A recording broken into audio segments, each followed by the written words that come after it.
The car that you see me driving at the beginning and ending of the videos is unfortunately for sale. If you're interested in the car, email mustang@letstalkcommonsense.com. Now this car has won many awards. It's won Best Engine, Best of Show, Best in Class awards. I had a chance to meet Jay Leno, and he even said congratulations on the awards, and he was seriously interested in the car. What follows is a video about the car. It's a long video, but if you want to know about the car, it's worth watching. The owner of the car talks about all the different things that have been done to the car. I helped build the car, and I'm proud of what the car has become. So if you're interested in purchasing the car, email mustang@letstalkcommonsense.com because it is for sale if you're serious about buying it. So here's a picture of me and Mr. Leno. Here's a picture of some of the awards we've won.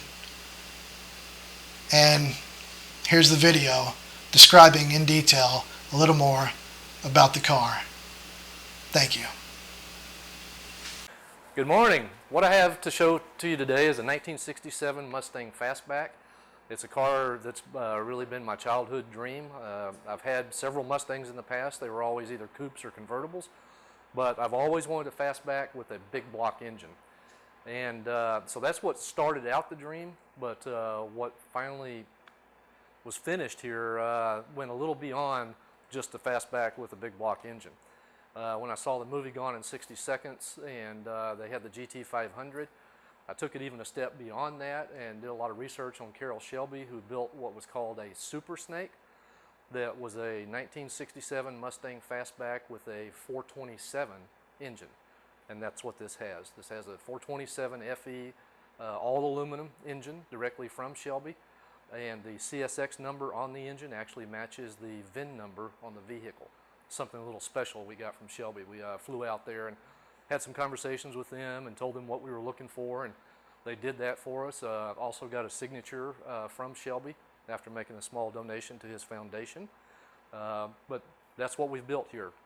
The lines on the hood and all the way over the car, and I'll show you more underneath the hood and the trunk when we get to that point, are the exact matching distance and proportions that was on the original Super Snake that Shelby built. He only built one Super Snake, so we tried to match everything to that. So that's the car we have here. It has the same body panels and everything as Eleanor from the movie Gone in 60 Seconds. So it has the hood, the spoiler, the GT500 trunk, the scoops. The brake scoops are actually functional on this vehicle. We have air coolers going from the scoops directly to the brake shoes and the brake pads. And let's look a little bit more at the car. How about we show underneath the hood?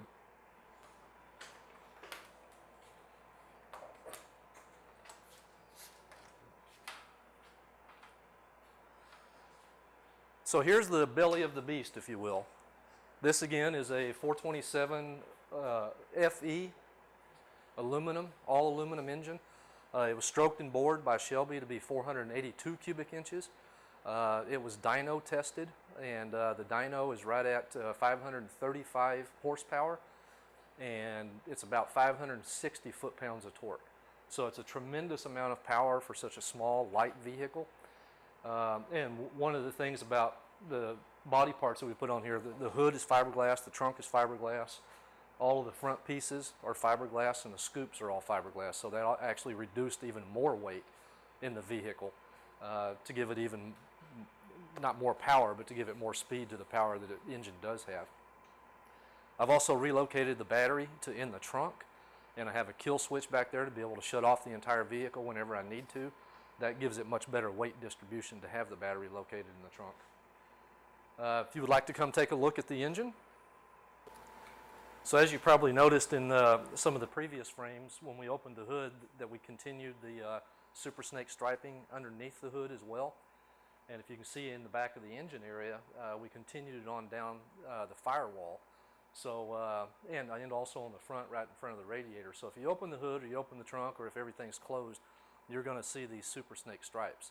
And that has been a tremendous win at all the car shows that we've taken it to.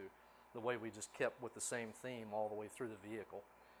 This car was actually torn down to basically nothing and was put on a rotisserie, was sandblasted, and every body part that had any rust was cut out and replaced with all new parts.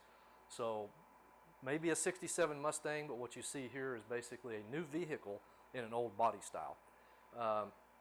So again, the 427 engine, it has air conditioning, we have power steering, we have the regular hydraulic brakes, we also have a hydraulic clutch. So again, it's basically all new equipment just in an old package. It also has coilover front and rear suspension, and it has cross bracing for the frame underneath the vehicle. Unfortunately, I can't lift it up and show you that, but the underneath side looks as good as the top side does as well.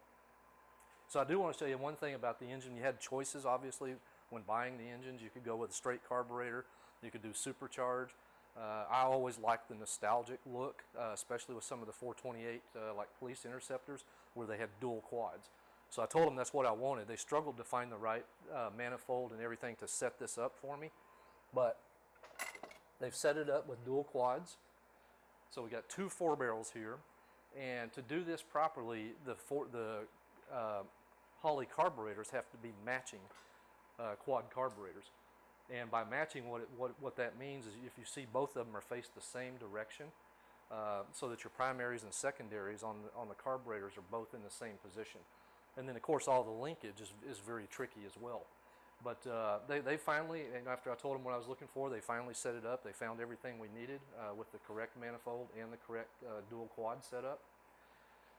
Also, if you notice on both sides of the shock towers, the shock towers really aren't used as much for shocks now as they were in the original vehicles. But so what we did was we drilled holes through the shock towers, and we put a metal tube inside that hole, welded everything up, and then painted it, and then we used those holes to pass all the hoses through. The thing that's nice about that is if you look at most Mustangs, you'll see the hoses and wires and everything are laying on top of the engine, and we didn't want that in this vehicle, so we put these little pass-through cutouts here. What else can I tell you about this? We have the Monte Carlo stiffener. We also have stiffeners back here for the firewall and the shock tower area. We have a regular Griffin radiator, and we also have the overflow, a Griffin overflow. The other thing you may notice a little different than most Mustangs, if you look at this little opening here on both sides, we did some research with, what was the name of the company, Pat, up in Dallas? Unique Performance. Unique Performance was building continuation models of the Eleanor or GT500. And we went up there and spent some time with them and discussed, good things, bad things, what they're doing about the Mustangs, what they've learned before we started building this. And what they told us is that these little slots back here in this cowl, because above that is the vents, up on top of the hood is the vents, but we cut these slots in, and what they said was they noticed that running down the track, the engine would easily run 20 degrees cooler just by having those slots in place. So all of the cool air that blows in through the front of the engine, blows across the engine, can actually exit out through those slots. So it keeps the engine much cooler when you're on the track or when you're running the vehicle. The other thing we did is we struggled a lot to find some good hinges for the hood itself. We tried using the original ones. That didn't work very well with a light fiberglass hood. And we tried several different things. Finally contacted Ring Brothers and found these hinges, and I must say, if you're ever redoing a car, look into Ring Brother hinges. These things are incredible. The amount of adjustments that you have on it, and the tension is not so much that it's going to damage a lightweight hood. It's very light tension, but yet it holds the hood up with no issue whatsoever. All right, let's take a look at the inside of the car. So what we have here is the gauge cluster. We actually purchased this from Unique Performance up in Dallas. It's the Carroll Shelby Signature gauge cluster. It also has the snake inside of the gauges. I'm not sure if you can see that, but in each one of the gauges there's the Cobra snake. It's a 200 mile an hour speedometer, and the odometer is digital. And as you can see, the brushed aluminum finish on not only the gauge cluster but also on the dash panels, and we also have the same thing, brushed aluminum finish on the door panels as well. The door panels are the typical style for a 1968 Mustang with the higher end trim package. And again, everything here has been replaced. It's all new door handles, window cranks. The only thing that pretty much stayed original on the vehicle is the actual windows themselves.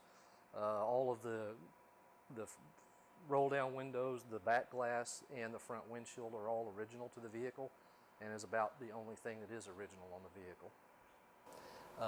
The air conditioning is actually controlled by the original heater controls for the Mustang. When you push this down, it gives you heat. When you push it all the way up, it engages the air conditioning, and everything comes out through the normal fans. The steering wheel is the original Motolita that they used in the GT500s, but this actually has tilt steering with the Flame River steering column. And the dash, actually everything inside the vehicle has been replaced. The dash is brand new. The headliner is a one-piece, all plastic headliner with built-in console and map lights. And that was purchased out of a company up in Indiana that also does some restorations on Mustangs. And there's actually a roll bar in here, functional roll bar, in this nicely built GT500 Eleanor. So in addition to the all plastic one-piece headliner that's put into this vehicle is also the rear panels that are all one-piece plastic as well, and they were already outfitted with speaker openings. So we got speakers back here, which instead of having to cut into the normal pass-through behind the seats, you get much better sound out of these speakers. The vehicle has been tubbed out, so there's very large tires in the rear end, and you can see where the tubbing came actually into the current interior. So all of the interior of the vehicle had to be modified to allow for that large tub out that was done. The floor mats, again, are from Unique Performance, and they show the GT500 Shelby emblems on the floor mats. The dash, as I mentioned, has Carroll Shelby's signature on there. I have a certificate of authenticity that comes along with that. And the actual seats also have Carroll Shelby's signature on them for the front seats. There's a lot of different Shelby items in this vehicle. There you can see the seats themselves, also with the 5-point racing harnesses that are connected to the roll bar. And then the center console itself is also has a Shelby insignia on it, the same as the floor mats. The radio is meant to look old style going into the Mustangs. It actually is an MP3 player, a very good Blaupunkt sound system.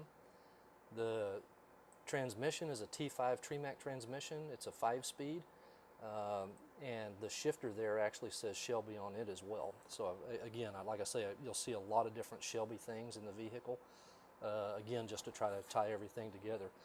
The brake and clutch pedal also say Shelby on them, and you can see the panels in the front here, the front kick panels. There's also speakers built into those. Those are also solid plastic pieces with speakers already built in. And then right above that is one of the outlets for the air conditioning system. There's one on each side of the front of the vehicle.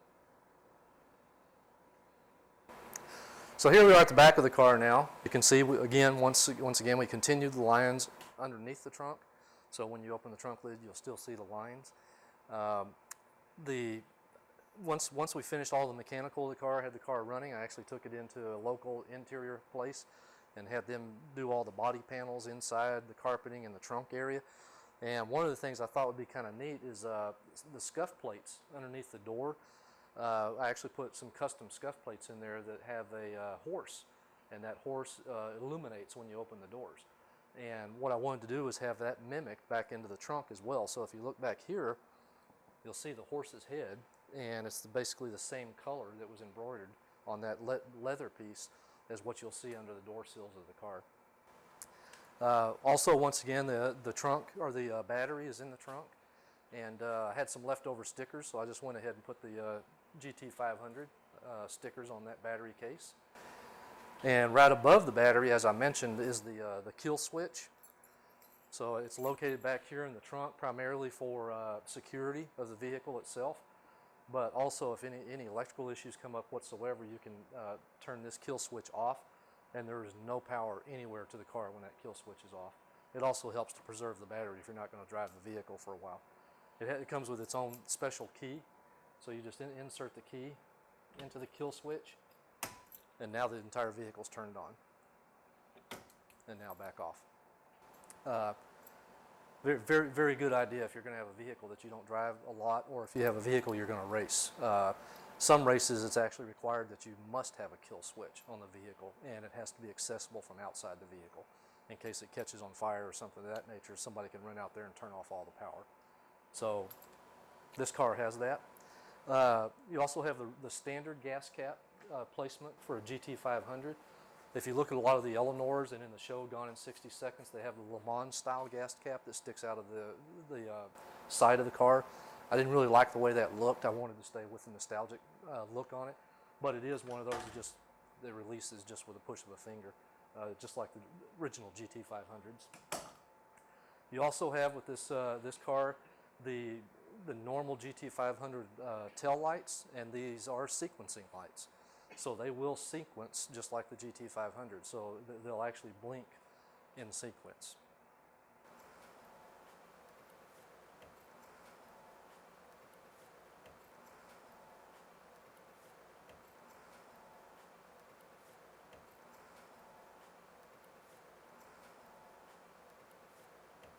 So as I mentioned, you can see that these tires are a lot wider than would normally come on a Mustang, and there would certainly not be enough room to fit that size of a tire underneath the wheel well of the Mustang. So as I mentioned, we've tubbed this vehicle out and have the custom rear end, a Ford 9-inch rear end under the car, and we have size 315 tires in the back.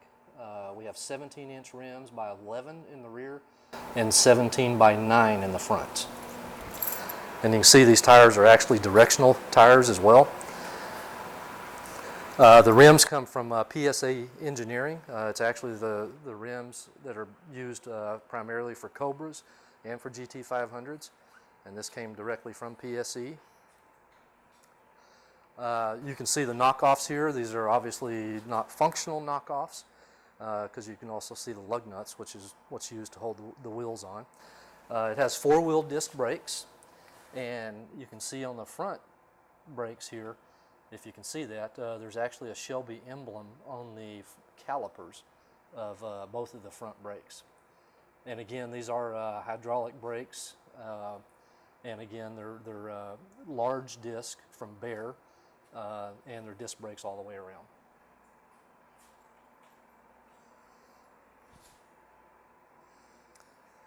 So here's the emblems of GT500, but these are actually not emblems. These are actually painted in. I will admit this was one thing that was very, very, very difficult to do, is to get everything lined up and get it painted with 2 different colors, but they are painted in, and that way you can't feel any notches or grooves or anything from stickers that are applied. There's no stickers here at all. It's all painted.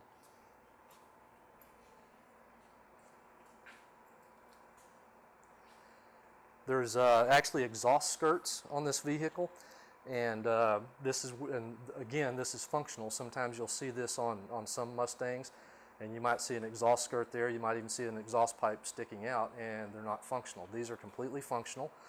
We had to drill holes through the frame of the vehicle and run the exhaust out to the side the way we did here. The only other option was to run the pipe under the frame, and that's not very safe. So we actually drilled the holes through the frame and ran the exhaust out through the frame itself. The other thing you might see with some Eleanors or some of these vehicles that have body kits like this is that once they're assembled, you can't take them apart unless you basically destroy everything you've built. So the thing we did is, after we fitted all of the parts the way we wanted them, we actually went in and cut through, because this was all one piece, we actually cut through here, matching the lines of the door. This way, now, if you ever need to take the fender off, you can take the fender off. You won't have to cut anything. The other thing that we've done with the front spoiler and with the nose piece, sometimes you'll see these items are fiberglassed into the vehicle. Same thing with the scoops on the side. Sometimes you'll see that those are fiberglassed in. None of this is fiberglassed in. Everything is removable. You can unbolt any part of the car that you want to take off. You can unbolt it. So you can unbolt the spoiler, which goes all the way around the front. You can unbolt the nose piece. You can unbolt this top piece, which basically replaced the original radiator core support. And again, you can remove the fenders if you need to. Obviously, the hood and the trunk, any of that can be removed. So the good news, you don't have to tear apart anything to be able to disassemble the vehicle. So one of the other things about the Eleanor cars and also the GT500s is they had a lot more lights in the front of them than the standard Mustang. So this one has the normal size headlights, but they're actually the new style for brightness. I mean, these are extremely bright headlights. There's your headlights, and then it also has driving lights on it, which are PIAA driving lights. You can see the yellow amber color. And then down at the bottom, you have your normal fog lights. And then the other PIAA lights that are in the bottom spoiler are actually your blinker lights. So you'll have, you know, those lights. We don't have the key turned on right now, but those are actually your blinker lights as well.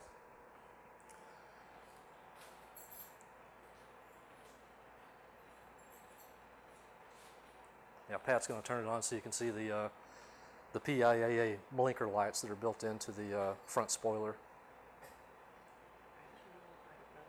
There we go. So it's kind of something unique you may not see on most Mustangs, is having the blinker lights built into the front spoiler.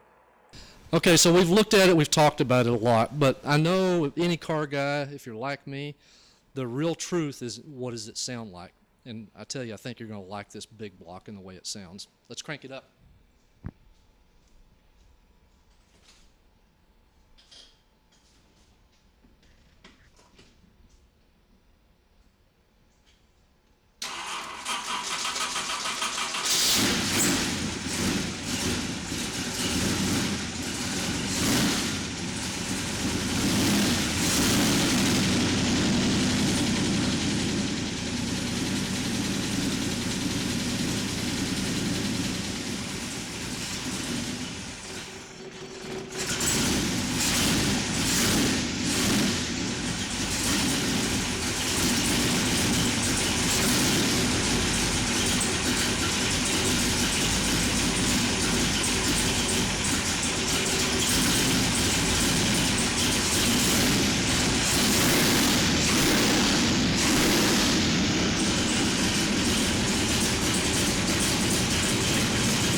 Okay, I hope that sound came through, that you could hear it as well on videotape as we can hear it right here in person. I will tell you, I was really sold when I went up to Unique Performance and I heard one of these 482 cubic inches running with side exhaust, and I could actually feel it almost like beating my chest. And that's one thing I do like about the Ford big blocks. Sound is something, but you can have a loud car, but the sound of this, you actually feel it. It's quite incredible to experience firsthand. I hope you enjoyed it.